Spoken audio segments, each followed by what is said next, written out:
IT Pro TV, an easy, entertaining approach to online IT training. Access over 2,000 hours of up-to-date, high-quality video content live and on demand via your PC, mobile device, and more. For a free 7-day trial and 30% off the lifetime of your account, visit itpro.tv/startup security and use the code SS30. Do you have a website, an external presence, employees, an office? Any of these things can be compromised and attacked. How are you defending these assets? Have you penetration tested these public assets? Start 2017 by taking a proactive approach to securing your vulnerable areas. Black Hills Information Security has been helping companies find their weaknesses since 2008. Email consulting@blackhillsinfosec.com and see how they can help you sleep better at night. Welcome back, everyone, to Startup Security Weekly. A couple of quick announcements. IT Pro TV's courses now include Exchange 2016, Wireshark, ECIH, and ECES. IT Pro TV is introducing a new membership level starting on March 8th. The new standard... I'm hitting the wrong keyboard. It's pretty funny. I'm like, why is nothing happening?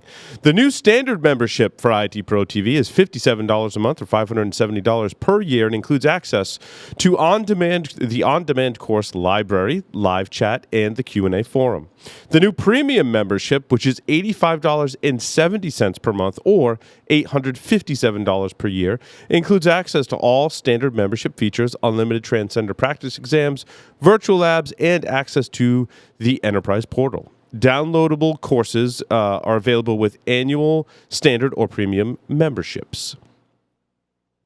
I think I have one more announcement. Yes, the call for papers is open for B-Sides London, being held on June 7th at the ILEC Conference Center in, London, of course. The CFP closes on March 27th, and presenters will be announced on May 1st. They're also looking for presenters for the rookie track, mentors for the rookie track, and folks to run workshops. Find out more at securitybsides.com.uk.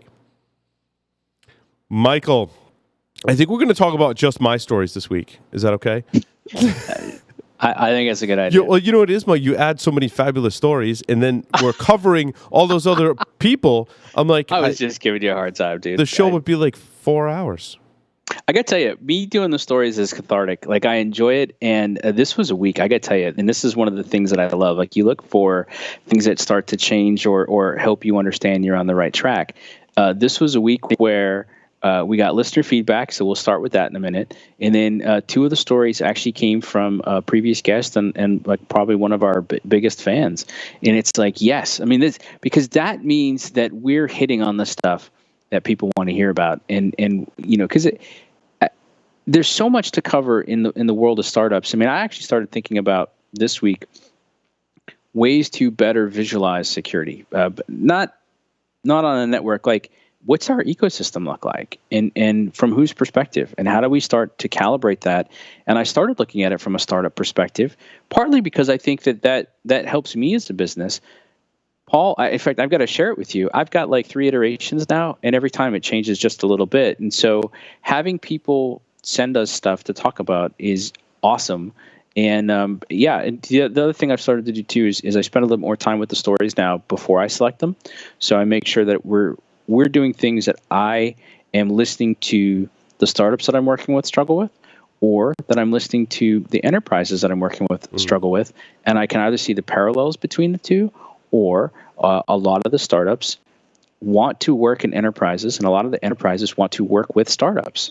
I think anything we can do that eases that pathway is good. But let me tell you, it was fun. So Philip Comer, I'm fortunate that I've known him for years, and if you guys have to know each other because you both like the dark liquors and cigars, and so sounds like we need to hang out.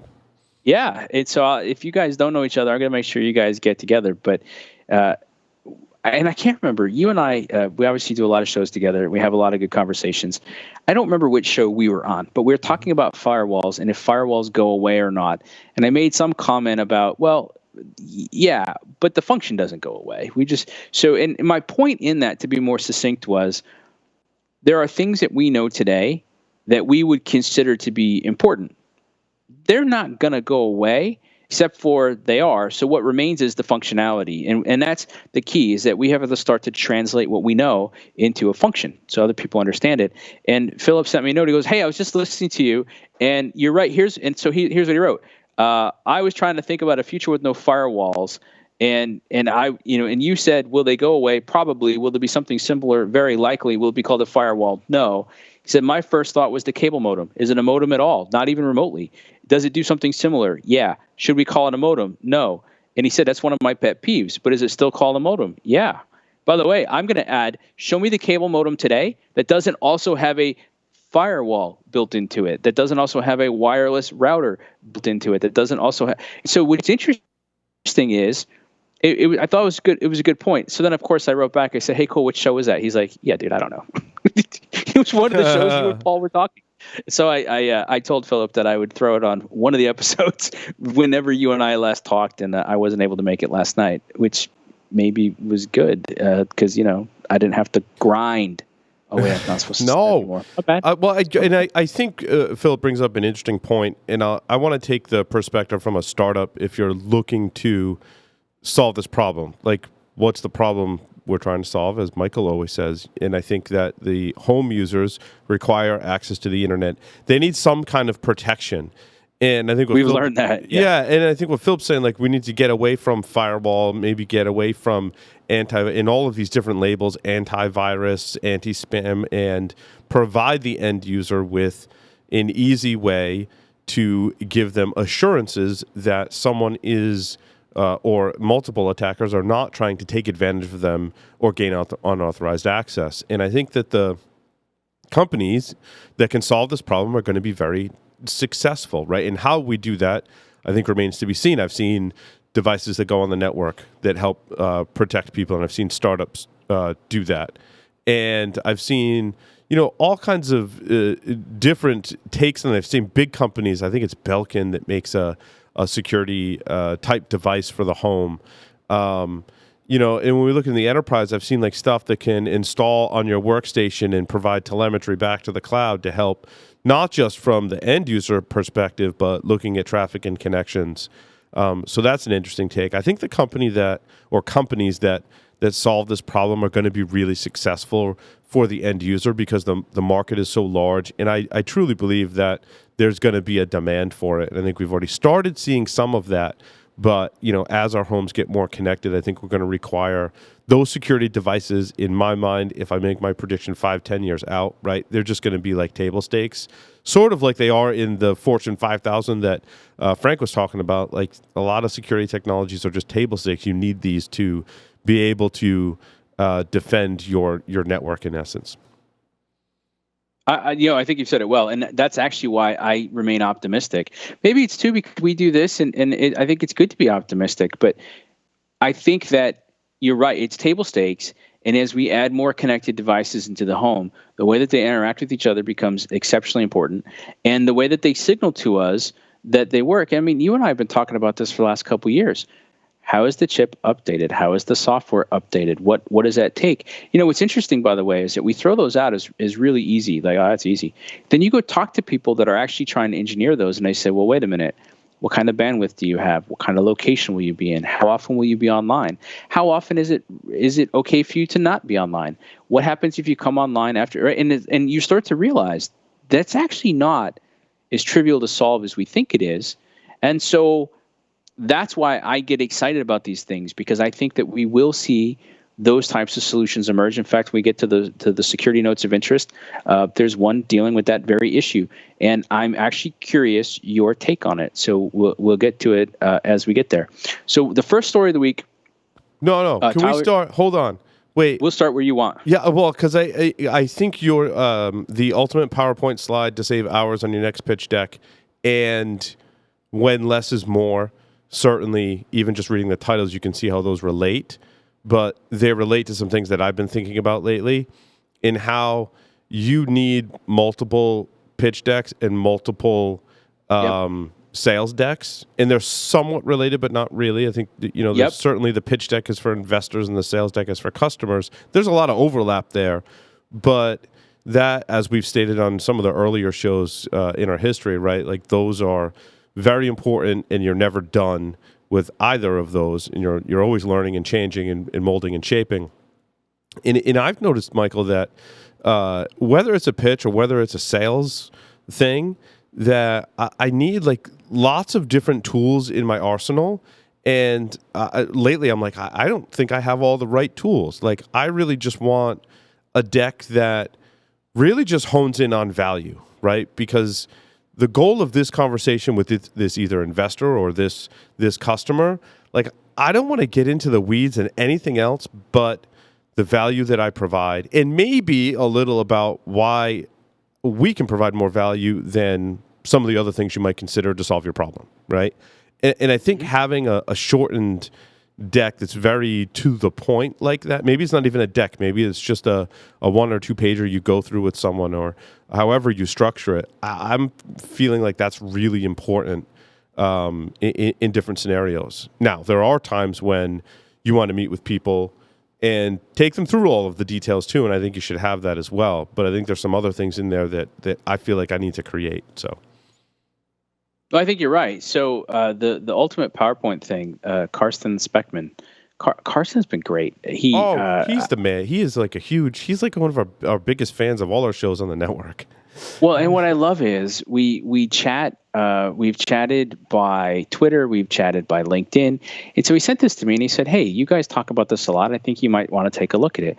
So here's what I like about this. If you guys go check out that link, the idea is it's the ultimate PowerPoint slide to save hours on your next pitch or deck. And if you go through this, I mean, they have spent an enormous amount of time looking at this. And so I want to tell you why I shared it, beyond the opportunity to give a shout out to Karsten and thank him for his continued support of us. But this is the thing, and it's what you were just talking about. I think it's great to look at how other people do things. I think it's great to use that, right? So if we think about communication, there's 3 basic components. There's the structure, there's the substance, and there's the style. Most people get wrapped up in the style. What I always like to point out is that the right structure will reveal the substance. And that's where we spend a lot of time helping people with straight talk and other things around that.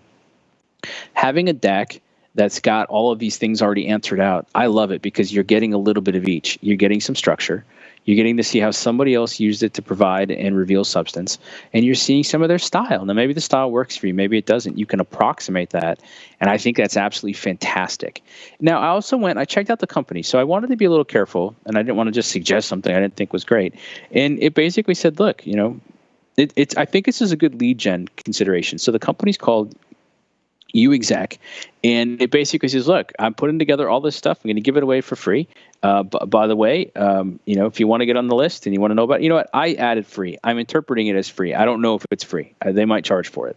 But what they basically said was, look, if you want to get on the list, write yes below, or connect with me here, or do this or this, we'll pay attention to it. Boom, you can have it. So it's kind of like it's like a really clever way to do social proof. I'm looking at it. It's got 41,000 likes. It's got 78,000 comments.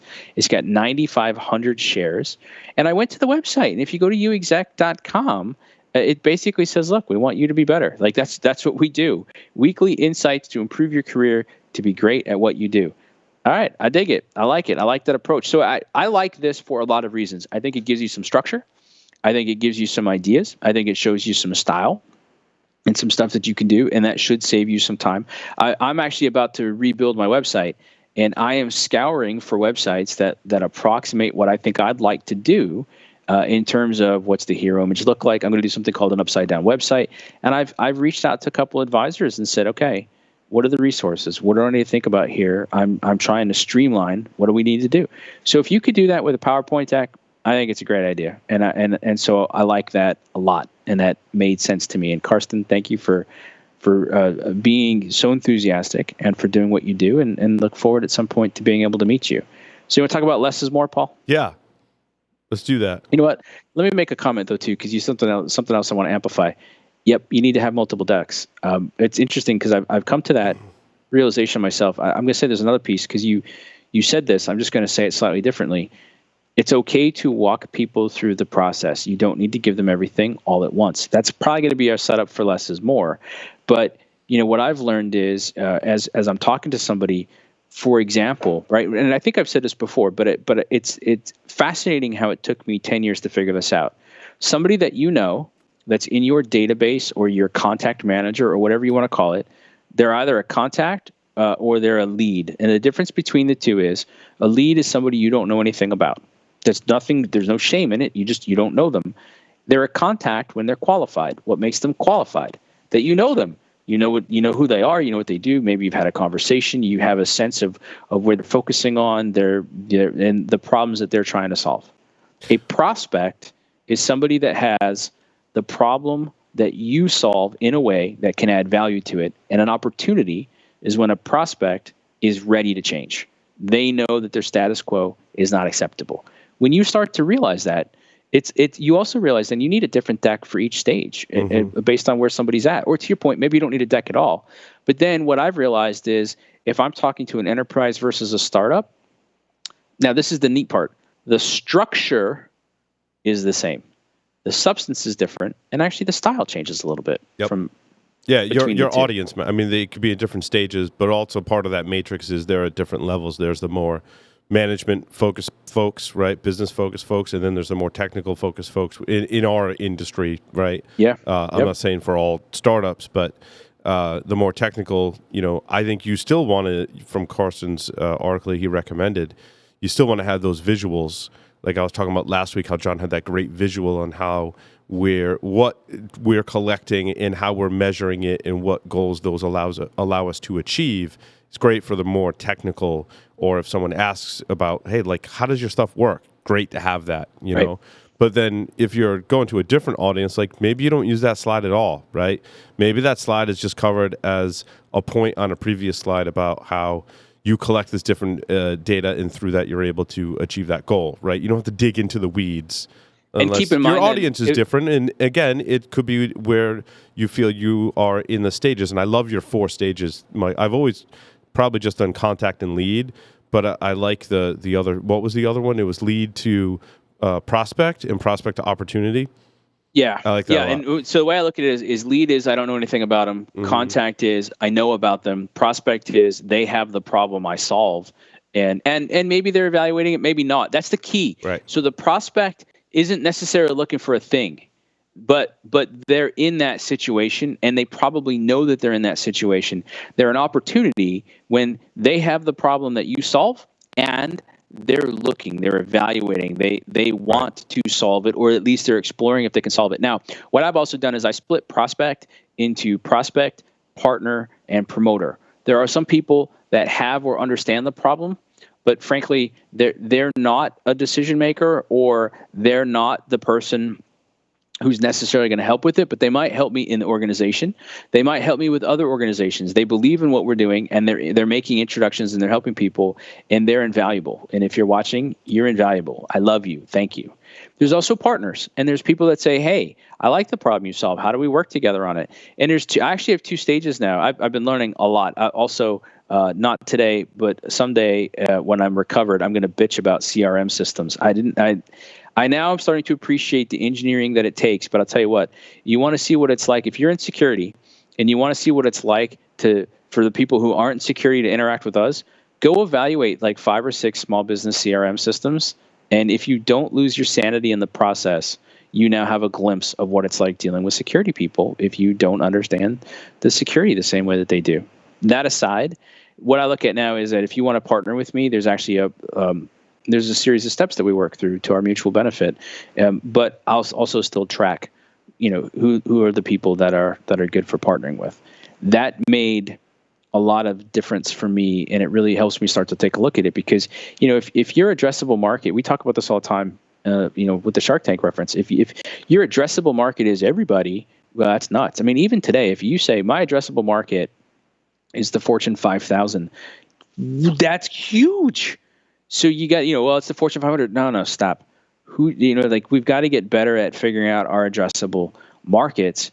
And I'll use this as a segue because less is more. We've talked about this with so many people that have come on our program already, and it's fascinating because this also works in the enterprise. So if you're listening to this applies to just about everything in life. The more narrow your focus, the better you can get at it, the faster you can move. The more you learn, you can always add. You can always add other stuff to it, other disciplines, other services, other stuff. It's all good. So when less is more. So what's interesting is when you dig into this is, and of course it brings up Silicon Valley. So we've had a double mention and we've done Shark Tank. It's a complete episode. It's a complete episode now. But here's the thing. The guy says, you know what? I I probably should have asked for less money. The reason this is really interesting to me is if we start looking at stages of companies, right? You get your seed round, then you go get your A round.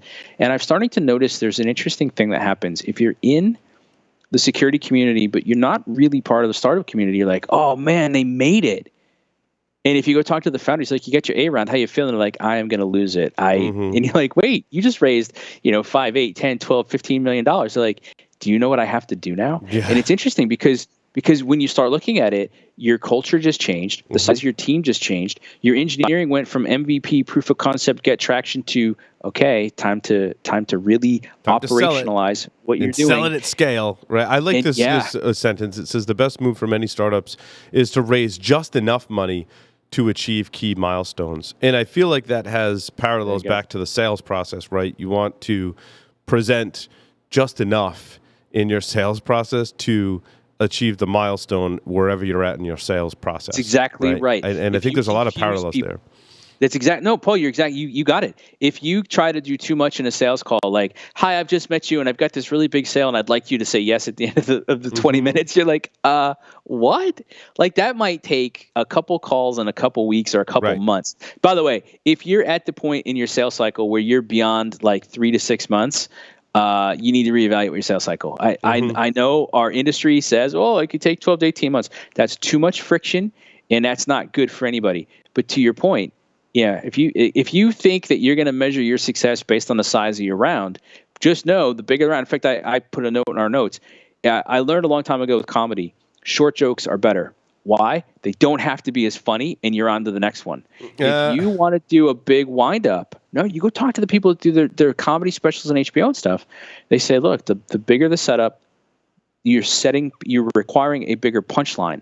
So the corollary is if you can't deliver that big punchline, scrap the joke or go with something simpler. And if you once you know that and you start watching comedy sets, or if you've watched the stuff on Netflix or other places about how Jerry Seinfeld builds up his bits, where you look at how Chris Rock builds up his bits, and all the, I won't say grind, but all the work that they go through to get that built out, there's a lot to it. And what they've learned is same thing: cognitive load, cognitive drag. You've got to stay sharp and tight and simple, and then go.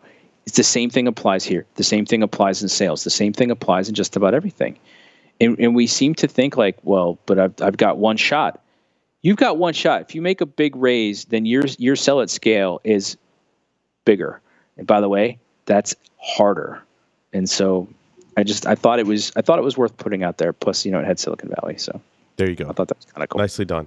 Nicely done.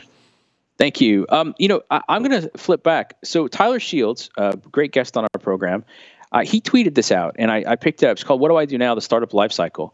And the idea is you search, you build, you grow. And I tell you what, I loved it because as I'm reading it, when you're searching, you're doing discovery and you're doing validation. And so you're talking to customers, right? And that's one of the things Frank just talked about. You're talking to customers. You're seeing if your idea is going to float, and you're figuring out how to tweak it. And I've been pretty candid on this program that I went from, hey, I've got this thing called Straight Talk. Let me tell you about all the features, which I know it was stupid, but I fell into the trap too. And then you say, okay, well, I can teach it to you. And then you say, okay, you know what? This is actually about helping teams. And now I get security projects unstuck. And I can show people. I had a great session today. You know the session where like it clicks and you watch people get it? That was today. Like today is a good day because I was working with a team and they got down to the brass tacks. We had Straight Talk and it was awesome. Cool. By the way, I'm pivoting. I've sent out some decks to people in the last 2 or 3 weeks and they get back to me a week later and I'm like, oh, my bad. I've scrapped that. That's done. I've already learned because I'm talking to enough people and getting that done. When you get here, and it says, right, by the way, most startups die here, right? Startups in search mode have little process and lots of do what it takes. Company size is typically less than 40 people, and it may have been funded with a seed round and or Series A. Yep. Especially if you're scaling. Like if you got more than 10 people, you're going to start to figure it out. And so let's pick this up. So now what happens, and or Series A, yeah, not so much. Typically, by the time you get your Series A, now it's time to go build. The world just changed for you. Now you've got to be dialed in on it. So, and it says, you already said, how do I sell at scale? How do I build the company and sell at scale? By the way, how do I do both? And I've got a new board and I've got a new management team. And one of the things that you start realizing is and they all have different experiences, and they come from different places. Now, that's awesome. But when I look at this in terms of straight talk, that's the leading cause for how we get stuck, because we have different experiences and different approaches and different maturities and different backgrounds. And that creates friction because we're not sure how to reconcile them. And we certainly can't reconcile them at speed. I mean, well, actually, I can. But that's something that we're not taught. Frank made a comment about there's a lot of stuff you do as a startup, and you're like, well, I didn't learn that in school. Yeah. That's not a knock on anything. In fact, I think what I've learned talking and working with customers in the last couple of weeks is the way that we do work today. None of us were trained how to do this. Think about, Paul, tell me about your group projects in high school and college. You loved them, right? You were like, every time there's a group, I can't wait to be on it. Oh, I dreaded that moment. Whenever the teacher stands up and is like, so for this next project, we're going to split up into groups. And you're like, oh, damn it. Okay, so what's the future of our success today? Whether you're a startup or you're in an enterprise today, it's all group work. All of it. But, it's somewhat unfair. I think especially at a college level, Michael, to speak to what you were speaking about, is maybe this was just my program, but I feel like in a lot of programs, when they do exercises like that, there's no training about leadership, right? And how to enable other people in the group to it's Lord of the Flies. Right? Like they're just like, just like split up into groups, but there's no guide about team interaction and how to enable people to achieve goals and motivate people. There's none of that. I don't put a lot of the feeds up, but do you follow the Harvard Business Review blog stuff? Sometimes. There's going to be a story a day on that. I'm probably being facetious. There's maybe at least a story a week. That's because we don't know. And so I'm not knocking anybody or anything, but when people say to me, oh, you did that straight talk stuff because it was opportunistic. Hell no. I got into this purely because I just kept asking questions and I couldn't find answers. And I wanted to do something that was reproducible, that I could explain, so I understood why it did or didn't work. Paul, we don't teach people that. You know why? Because we don't really know. Because we've never sat down and said, do we have friction in our communication? Yep, turns out we do. So to bring it back to this, what I think is interesting is that, so now when you're in that build phase of a startup, and I'm going to say same thing if you're a security team. I talk to enterprises where they've got security teams of 200 or 300 people. Congratulations, you are definitely in the build phase, or maybe you're in the higher phases and you're actually growing and making it work and being part of the business. There's so many parallels here into figuring out how it all works out, and it's really, really tough. And so one of the things we're going to start looking at now, Paul, is Christian Slater.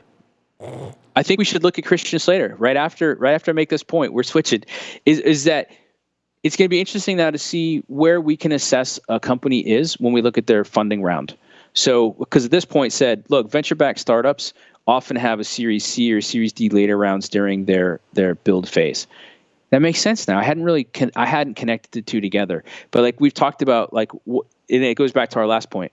What's your strategy? Why do you need those people? How are they going to help you solve that problem? Or what do you need? So why are you going for that later round? There's a prediction of dilution. Cool. So what are you getting out of that? So I'm going to try to bring some more of this into our analysis as we do things. But Tyler didn't necessarily send it, but I enjoyed his interview so much. I follow the stuff he does, and I picked this up off of him. Let's talk about. So you're a fan of Mr. Robot, right? I am. I don't know. The most recent seasons kind of got lost a little bit, but anyway. I haven't. Yeah, I can't speak to it that much. As I've said to you before, the TV's out of the house. I watched a movie on Amazon last night on my phone because I couldn't get to sleep, and I'll tell you about it later. But it's a good choice. But so I thought here's what I thought was interesting about this. This is why I put it up. So HP is now HP, right? So HP Enterprise is they're trying to figure. My take on it is they're trying to figure out who they are when they grow up and what they want to be. But they got Christian Slater to do a new web series. But here's what I think is interesting. And this is the subheading. The first content work under the HP Studios banner signals a larger overall shift to make security a pillar of HP's brand identity. That's a radical change for them. So they're connecting pop culture, that I would argue has been widely supported and embraced by the security community. Correct. And they're doing it with a very big budget, very big focus way of doing it to say, hey, we're involved in security. So in further evidence to back up your point, Michael, is that HP's printer division reached out to myself and others in the security community and to talk about what they're doing security-wise on printers. Now, unfortunately for HP, the conclusion of that activity, like the next couple of weeks, brought to light like this huge printer vulnerability that's probably the worst ever that we've ever seen. So I don't want to say their efforts were wasted. I think it's good that HP is repositioning the security aspect of their business and making it more of a focus. If you've watched some of the ads with Christian Slater, though, they're okay. I mean, they're kind of lame. I didn't. That's the reason. Look, the thing I looked at was this, because we're looking at startups, we're looking at security, right? And as we keep saying, there's the venture side, there's the idea side, there's the enterprise side. Of course, there's consumer side, but that's not really where most of us are going to spend our focus looking at this.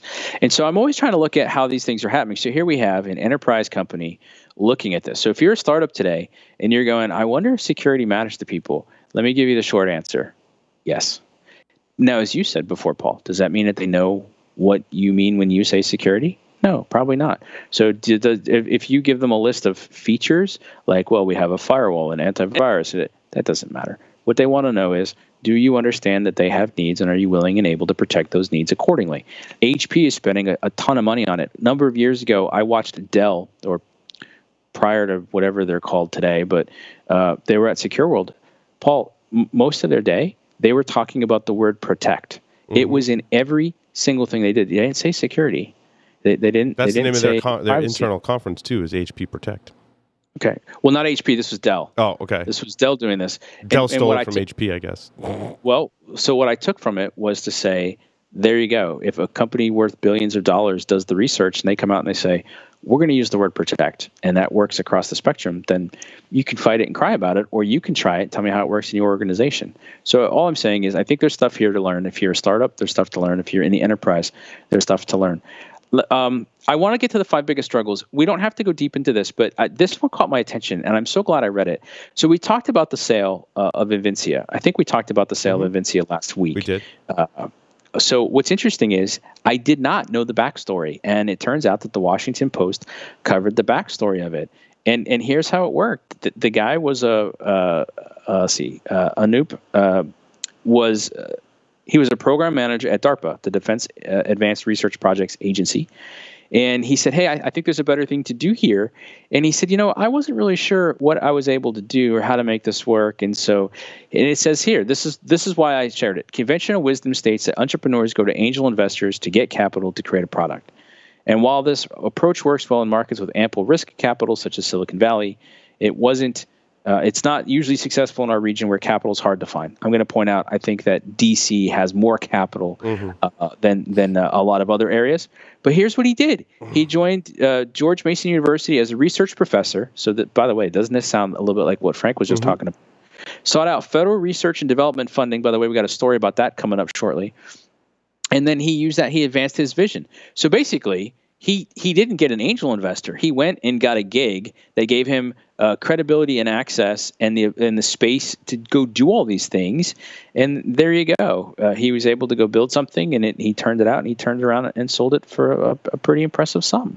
Nice. The reason I wanted to point that out is that we've been pretty clear on our program that your exit strategy doesn't have to be an IPO, and that your mergers and acquisitions now, we're talking to enterprises that, you've got 2 guys or 2 women in a garage sketching an idea on the back of a napkin. You're good. Come on in. Yeah, but like your entrance strategy too can differ, and that's cool. And that's what I was going to say is that there's no single path. And if you're creative enough and you got a good idea, you're good to go. 5 biggest struggles. Man, I love this. 5 biggest struggles as a first-time founder. Constantly doubting yourself. I'm in my 40s now. I kicked this when I hit 40. It took about a year. I'm over it. I was fortunate. I have a couple good friends, lifelong friends, that basically would listen to me and they would say, Michael, your instincts are good. I don't know why you're doubting yourself. You've got to stop. And they were in my head. I had 3 or 4 friends doing that to me pretty much almost on a daily basis. And a year later, I finally went, yeah, I'm okay. I've got good ideas. What the hell's wrong with me?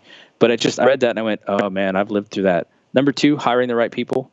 I have made this mistake. It's costly. So I've learned. Trying to make everybody happy. Yeah, bad idea. Don't do it. Not knowing what type of leader you are. I didn't spend a lot of time on this one because, well, for obvious reasons, I spent time studying it. But in terms of being type of leaders, here's what I would say. There's a real big difference between being an individual contributor and being a leader, right? And so if people haven't heard me say this before, when we could do, Paul, we could do a whole program just on leadership, so we won't. It comes down to this. You lead people, you manage process. Mm-hmm. You boss nobody. So when people say, oh, I manage people. No. Well, at least you shouldn't. Right. You manage the process. You can manage the outcomes. You can manage obstacles out of their way so you can lead them to whatever that better tomorrow looks like. But what I will say is a lot of people, being an individual contributor is very different than being a leader of a team of other people, depending on you to craft a vision and elevate them to where they need to get to be. So that, and then trusting your gut. How much do you trust your gut when you're looking at the decisions, right? And you're a leader and you've got a couple teams around you. How often does your gut factor into it versus how much are you evidence driven and more cool and methodical? Yeah, there's I don't know if I could put a specific percentage or whatever. Give me a gut shot on this one. Use your gut. Answer it that way. But there are times, and it's somewhat sporadic when it happens, that you're like, no matter how long I analyze the data and do analytical things, I got to make this decision with based on my gut. And I hate, being a computer background, right? Like I hate being in that position. Like I want to write a program and analyze data to make decisions. And you're forced sometimes to trust your gut and hopefully you're right. I don't particularly like being in that situation. I think there's always data that you can collect to support that. But sometimes you got to go with your gut, and I think you should trust it. It kind of ties into doubting yourself or not doubting yourself, right? I've always loved the quote, good judgment comes from experience and experience comes from bad judgment. Yes. And it's attributed to so many people, so we'll leave it at that high level. But man, success is going from failure to failure without loss of enthusiasm. Yeah, that was a Churchill quote, right? Yep, so absolutely. All right, so here's the notes of interest. CB Insights did a report, 2016 cybersecurity recap. Deals hit a record high, but activity slows. And then they said, hey, you know what? We've got some new unicorns. Cylance got the $100 million Series D round in June. And then they gave us 4. And what's kind of funny is, so 2015, 4 cybersecurity unicorns emerged. Illumio, I got to be honest, I haven't looked at them. Okta, I'm aware of who they are, haven't looked at them. I've looked at Okta, yeah. Is it Tanium? Tanium? Yeah. Yeah, okay, so I don't know. And then Zscaler. And what's funny is Zscalers, I've known about them for so long that I actually didn't see them as a startup, but apparently they are, and they're unicorns. So I'll dig deeper into them, and we'll take a look at it. But I got to tell you, their stuff is expensive, so it's not anything I can subscribe to. But CB Insights puts out some really good quality stuff, and I'm going to start digging into that for some ideas. In fact, if I didn't send it to you yet, Paul, they've got a whole list of like startups worth looking at stuff. I think there's a lot I haven't looked at that list yet. Look at. So I will. Okay. Definitely. All right. So Yahoo, it's funny because I'm the person who's railed against dragging all these companies out as often as we've dragged them out. But I'm also the first one to admit if there's something there, there's something there. So at the risk of sounding more negative than usual, I think our industry's been waiting for that watershed moment where we can say, see, told you. Well, so Yahoo, unfortunately, is playing that role for us. It turns out that they've botched their handling of a couple breaches, maybe kind of forgot to disclose them. And so that's getting them into a little bit of problems with a number of people. And so we talked about last week, that was like $250 million discount on their acquisition. And I was quick to cautious and say, I'm not sure how much that is actually just due to the security breach versus opportunistic looking at leverage and a way to do it. Here's what I'm gonna come off that a little bit and say, Yeah, except for now the SEC's involved or whoever's investigating it. And then the news came out this week that Marissa Mayer lost her bonus and lost her stock award. And the board was very clear. Now, because she's quoted publicly as saying that she gave it back to the hardworking people at Yahoo. Is that the quote that I read was, and again, right? So the quote that I read, let me pull it up so I get it right. However, I am the CEO of the company, and since this incident happened during my tenure, I have agreed to forego my annual bonus and my annual equity grant this year and have expressed my desire that my bonus be redistributed to our company's hardworking employees who contributed so much to Yahoo's success in 2016. Okay. So since we're going to be straight talking this for a second, board basically said, you screwed up. We're not firing you, or we can't fire you. They've got the double golden handcuffs. Whoever negotiated this at Yahoo is freaking brilliant. Nice. So she's stuck. They're stuck with her.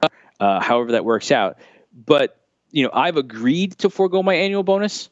That's like when you get fired and you're like, we've parted ways. Yeah. Okay. She didn't have a choice on that, and all she's trying to do now is spin it and say, right. You know what? Then instead of giving me the millions, why don't we distribute them out to everybody else, and they can all get a cup of coffee on me, type of thing. It's a smart way to handle an otherwise crappy situation, but that's all it was. So I just want to come back and say, when not you, Paul, but collectively as a listener and then somebody engages with us, if I hear you quote Target, Home Depot, Sony Pictures or something else, I go, see, that's an example right there. No, it's not. Those are very clear, almost always air cover. I have a different example, Michael. What's your example? Supermicro shipped servers to Apple. It wasn't disclosed how many or what the amount was. Apple actually discovered internally that the firmware on those servers was infected with some kind of malware, shipped them back, and reportedly severed ties with Supermicro, severed their agreement with them. I would like to hear. That sounds good. And even if that's folklore, kick-ass story to use, right? Apple's very cagey about what details they release. Which I think is great. A lot of the details came from Supermicro that said, yeah, this is what happened, and Apple severed their agreement with us. It's really not in Supermicro's best interest to say, like, one of our largest customers just severed business ties with us, but they did. In full disclosure, Apple is, of course, probably whispers, right? Because if you're in that community, we always know there's a small group of people that whisper, so they had to get in front of it. But you know what? Here's what I love about that. Although it sounds negative, that's a positive story. You're not saying somebody screwed up security and they got fired and they got paid all this money, and so you all got to pay attention to it. It went the other way around, and somebody said, hey, we did our diligence, it wasn't right, we shipped it back, we're done, we can't trust you. Yeah. Right. That's what we're seeing happening now. Yeah. Now, also on the positive side, props to Apple for discovering it before it got too entrenched in their network. I think the negative side is I would have liked to seen more information from Apple and Supermicro about the details of the attack so that the rest of the world can go check their servers to make sure that we don't have the same vulnerability in the interest of kind of open source disclosure. That's a fair point. Yeah, and I think it's something we can keep looking at. Here's the point I want to make in this one, because I think it's relevant for startups. So let me just do this, right? If you're going to use an example like this, please be careful when you use the example. This is not the largesse of, let me prove it. This is a one-time thing so far, but I think it's fairly credible that you can use this. Here's what matters. The board got involved. The board is paying attention. Right. The board, because keep in mind, if you're on a board, if you're on a public board, you have a fiduciary responsibility. As a director, you're liable. So if the SEC is coming in, that board is liable.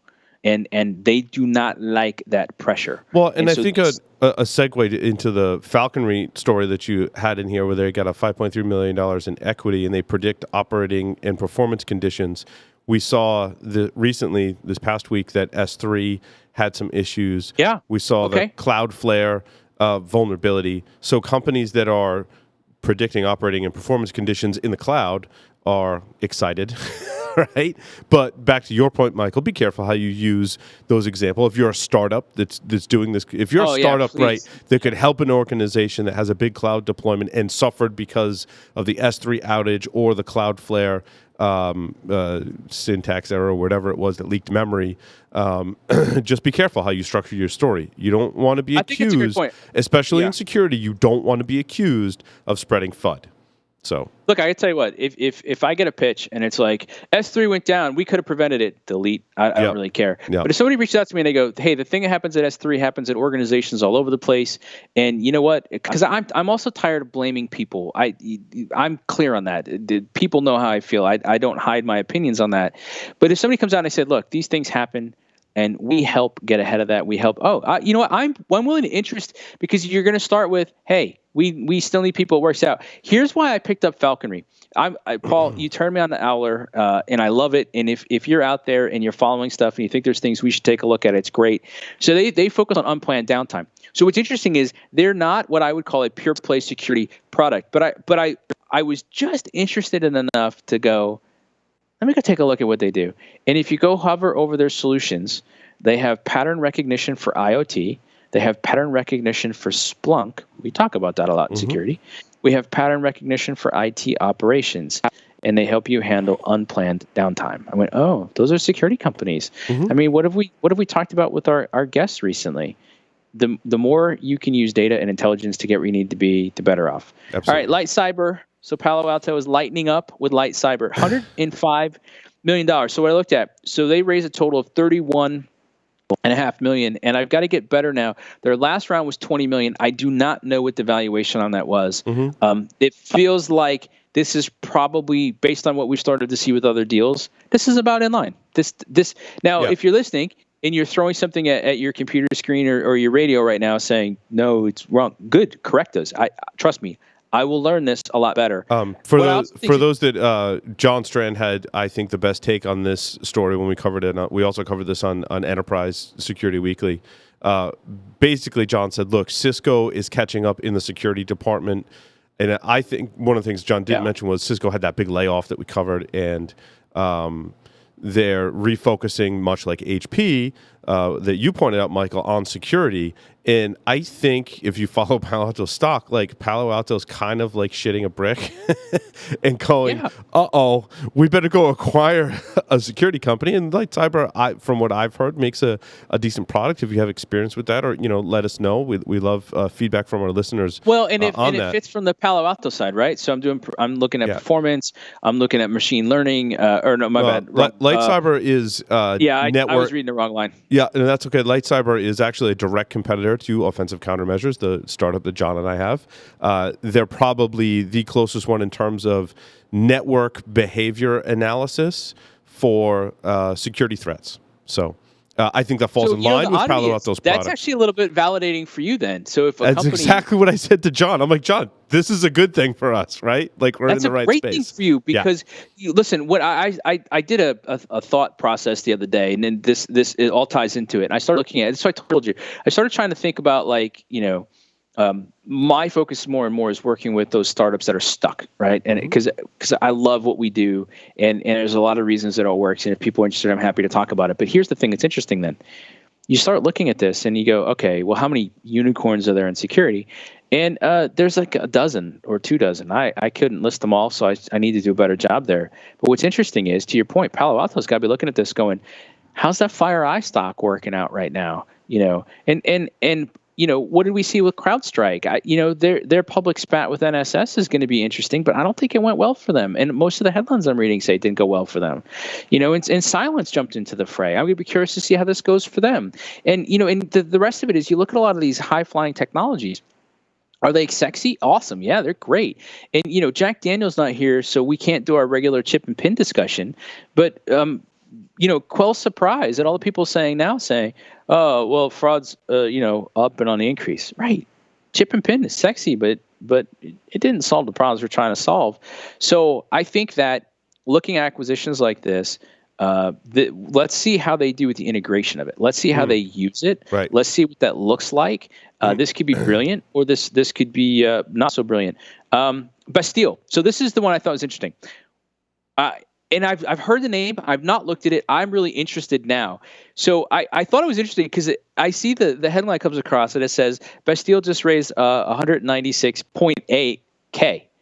And I'm like, that's the oddly specific number, and it's under $1 million. Wait, what? Yeah, Let me go take a look at this. after I read this, there actually are a lot of grants available that we've covered on the show for IoT security. I don't think the one that I covered last year was a DHS grant. Might have been a different grant, but the government is issuing money for IoT security, which is, I think, interesting and a good thing. Well, it's interesting too. I told you I was at a startup event, I don't know, last week, maybe it was 2 weeks ago. My brain is not working well these days. And I was talking about innovation in cybersecurity, and a bunch of big brain people around. Someone came to me afterwards and they said, you know what I'd love to see? And I didn't have permission to use his name, but what he said is, he understands my desire to not have to regulate or over-regulate everything. He said, why can't the government then go create a common standard and go create a common platform and just make it free and give it to everybody and say, here, build on this? And then here I am a week later saying, oh, well, we have a DHS grant that said, go take a look at what we know and where there's problems and what we need to do to fix it. Oh, well, maybe we're on the right path. So I thought that was interesting. And the other thing I was going to point out is they have like $13 to $15 million in funding already. So you can get grants. So what we've covered so far today, you can get a grant to get started. You can work at a university and get a grant to get started. You can get angel funding. You can bootstrap. You can productize a service. By the way, you can also then, when you're funded already, still apply for grants to solve problems that get your name in the press, that give you some money to go focus on something that probably helps you and a lot of other people too. So gosh, there's just a ton of stuff happening, and I think it's all good and exciting. I agree. Startup journey, Michael. It's been a great week, man. I have been pivoting, and I'm done. Like you get to that point where you have the conversation enough, and you're like, oh, that sounds good. That sounds good to me. But you're listening to people get excited and start to push faster, and you're like, all right, cool. I'm going to be rebuilding the website. The hope is as quick as this weekend. I'm going to streamline it. I've been on this cognitive load kick. I looked at my own website and I went, well, I held off on this for the longest time. Simple thing. Would it be better for me to go build the deck and have conversations and figure out what I'm doing and sell deals? Or would it be better for me to go work on a website? And up until now, the answer has been refine your pitch, build your deck, deliver services. The last 2 weeks, I've gotten a lot of, that's not what your website says. Oh, this is great. I love this. But how come that's not what your website says? Okay. We're at the point now where it's time to do a little pivot. And I'm a little stressed because I really don't want to work this weekend, but we're going to get that done. I've also narrowed my addressable market. And I hate working on websites. Yeah, no, right? Like if you really make me snabby, websites, and or let me go play with CRM systems, but I'm not going there today. The other thing I've learned, we'll talk more about this, and we're going to start asking our guests about this. It's addressable market. So like if we look at Straight Talk, and what I'm able to do now is I can go in and I can help you both diagnose why your project is stuck. Notice I'm not focusing on people. Yes, you can interpret to people. Why is your project stuck, and how do you get it unstuck before it's too late? And then, of course, how do you avoid getting stuck again? Okay, well, out of the Fortune 5,000, I think it's probably safe to say there's 10, 12 stuck projects at each of those companies. Cool. That's not my addressable market. No way. I can't go after that. If you break it down and just go, well, let's just go security projects, it's still too big. So what I'm starting to take a look at, and if you're listening, I would love your feedback on where to focus. I'm thinking identity is a play. I'm looking at what I'm calling this one risk model. I'm hearing a lot of people talk about, you can't have enterprise risk, which is separate from your security risk, which is separate from your insurance risk, which we've got to figure out how to, I'm looking at things where we've got to bring different groups of people together to solve those problems. And then as I'm looking at trying to define the problem set, what I'm realizing is that then there's a number of startups that are in that post-Series A, struggling to get to Series B. They're stuck because they've got all the same types of issues internally that I can fix and help them get traction externally to connect them to the enterprises that want to solve the exact same problems. And, whoa, I think I've figured out where I can go sit comfortably and really make a difference in this industry and, pay the bills. So I'm pretty jazzed. Nice. But I'll send you the list. I'd love your feedback on it at some point because Absolutely. Dude, my head is going sideways. How about you guys? Good? Yeah, I think, what I was saying before about kind of honing some of your pitch in sales decks and having some different materials there, I think is interesting. You know what's kind of funny? Have you ever seen the guy that's obviously some kind of professional trainer or speaker, and he draws the XY axis, and it's the hot and the crazy scale? Yeah. You ever see that? Like that's all. Like now, leadership and communication, right? You must have watched that and been like, "Wow, like that." I mean, it's a very funny, tongue-in-cheek topic. Obviously, not very politically correct. Although I did hear they did it in the opposite order, like the guy one for women. But I thought the way that was communicated was really powerful, and I'm kind of like using those visual aids. I talked about how John had a great visual aid for some of the technology, and I think we're kind of honing our messaging to be like that, and that's one of the goals. Also, I was just say keep doing it. That's awesome. Yeah, and new interface is coming up. Working on the open source one, but also latest iteration of the web interface is being reviewed right now. So that's exciting as well. That's awesome. That's really cool. No, and you're right. Like with me, I've found now that, and one of the things I always tell people about Straight Talk is it's not about being right. It's about getting to the right place. I love the feedback I get from people, and I take notes. And there's a lot of times now I find, Paul, the more that I single task, the less I can multitask. So I'm like, hold on a second, I'm going to be quiet. I'm writing that down, and right. I jot down these ideas. But it takes time. I'm like, if I think about ways I explain stuff just even 6 weeks ago versus now, now it's so much better.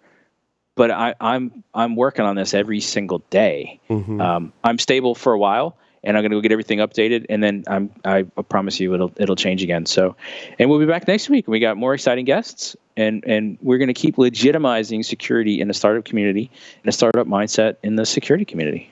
Awesome. Well, thanks everyone for watching this edition of Startup Security Weekly. We'll see everyone next week.